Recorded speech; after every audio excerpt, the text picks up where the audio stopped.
એક શબ્દ છે તમારી સામે એમનેસ્ટી. શું છે એમનેસ્ટી? એમનેસ્ટી એટલે શું થાય?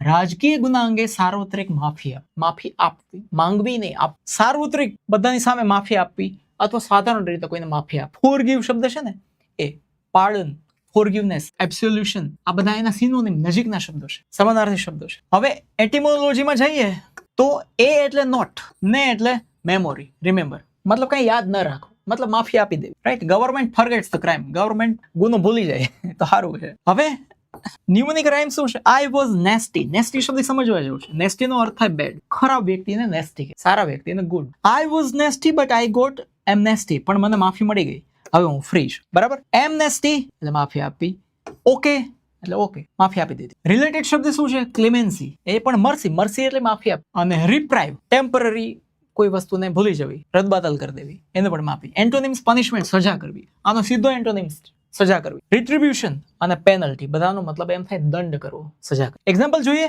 તો the president granted amnesty to political prisoners. રાજકીય કેદીઓને પ્રેસિડેન્ટ એટલે કે રાષ્ટ્રપતિએ માફી આપી.